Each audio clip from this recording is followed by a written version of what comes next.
नमस्कार, मैं लक्ष्मीकांत प्रसाद। आमिर जी, हम लोग एक बार फिर है सत्ता से सवाल और जनता की बात के निरंतर दौरे पर, और आज हम प्राणपुर की एक अजीम शख्सियत, जिला परिषद की अध्यक्षा रह चुकी कांग्रेस नेत्री इशरत परवीन जी से बात करेंगे और हम जानेंगे कि क्या आधार है उनका क्षेत्र में और किस विधानसभा से दावेदारी कर रही हैं वे।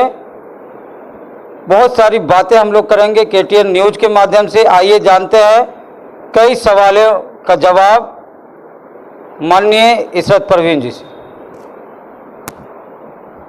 जी धन्यवाद। जी, बीते दिनों बिहार क्रांति महासम्मेलन के दौरान पूरा बिहार कांग्रेसमय दिखा है, तो क्या इसे बिहार विधानसभा चुनाव 2020 की आहट और बदलाव का एक बड़ा संकेत माना जा सकता है? निश्चित तौर पर माना जा सकता है, इसलिए कि हम लोगों ने क्रांति महासम्मेलन के जरिए वर्चुअल रैली जो की, ये लोगों से अपना संवाद पहुंचाने का कि सरकार किन किन मुद्दे पर फेलियर रही है और सरकार सिर्फ जनता को ठगने का काम की है और उनको गुमराह करके वोट लेने का काम किया है, विकास के नाम पर उनको सिर्फ ठगने का काम की है। इन सब बातों को हम जनता तक पहुंचाना चाहती थी कांग्रेस, और हम लोगों ने वर्चुअल रैली के जरिए हम लोगों ने पहुंचाया है। जी, इन दिनों जो संकट है सेकुलर विचारधारा को लेकर पूरे देश भर में, ऐसे स्थिति में कांग्रेस जनों और आम देशवासियों को क्या संदेश देना चाहिए? संकट आप ये कैसे बोल सकते हैं? आप संकट सेकुलर विचारधारा के लिए नहीं है, उन फिरका परस्त ताकतों के लिए संकट है जो कि सत्ता में अभी हैं और लोगों को सिर्फ ठगने का काम की है, उनके लिए ये संकट है। और हमारा जो महागठबंधन बिहार में बना है वो आने वाले समय में उनको जवाब देने का काम करेगी और बिहार की जनता पूर्ण तरीके से हम लोगों के साथ है और वो हम लोगों को बहुत बहुमत के साथ सीट देने का काम करेगी ताकि हमारी सरकार बन सके। जी, बहुत बहुत धन्यवाद मैम। एक अंतिम सवाल है कि प्राणपुर विधानसभा क्षेत्र जो कटिहार जिले का ही एक अंग है, प्राणपुर से ही आपकी दावेदारी क्यों? इसलिए कि मैं स्थानीय हूँ, वहाँ की मूल निवासी हूँ, एक अल्पसंख्यक महिला हूँ और जहाँ तक जिसकी जितनी भागीदारी उनकी उतनी उनको जिम्मेदारी भी मिले, उनको अवसर भी मिले। इसके तहत हम लोगों ने सुरजापुरी बिरादरी से मैं आती हूँ और मेरे पति आते हैं, तो इसलिए उनका वोट सबसे ज़्यादा है उस इलाके में जो सुरजापुरी भाषी है, तो वो इलाका सुरजापुरी इलाका है, तो वहाँ के लोगों को अवसर मिलना चाहिए।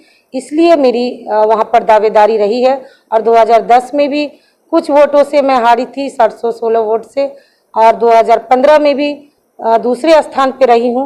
इसलिए मेरी भागीदारी वहाँ पर होनी चाहिए और मेरी प्रबल दावेदारी प्राणपुर विधानसभा के लिए है।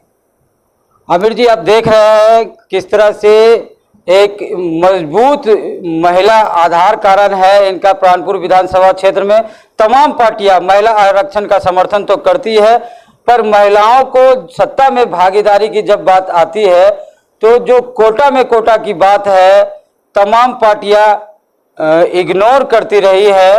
और हम चाहेंगे कि इस पर भी मैम आप कुछ रखें कि कोटा में कोटा महिलाओं को ज़्यादा से ज़्यादा संख्या में जो है जनप्रतिनिधित्व मिले विधानसभा लोकसभा चुनाव में भी। इसकी बात सामने नहीं आ पाती है, लोग लड़ नहीं पाते हैं, तो इस पर क्या कहेंगे?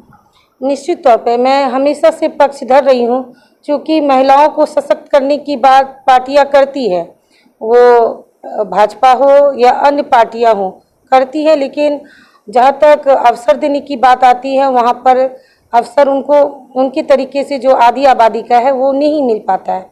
मेरा बस हमेशा से ये मांग भी रहा है, मैंने इसकी तरफदारी भी की है और मैं महिला सशक्तिकरण की तरफ जो है लोगों को प्रेरित करती रहती हूँ महिलाओं को, और जो है उनको सशक्त बनाने में जो मेरी भागीदारी है मैं उसको पूर्णतया निभाती हूँ। लेकिन मेरा ये ज़रूर कहना है कि भाजपा की सरकार 6-7 सालों से है हमारे देश में, अगर वो इतना ही महिलाओं के बारे में सोचते तो निश्चित तौर पर पूर्ण बहुमत की सरकार चल रही है, तो उनको जो महिलाओं का 33% आरक्षण जो लोकसभा में अटका हुआ है उसको पारित करने का काम करती और जो है और महिलाओं को अवसर देने का काम करती।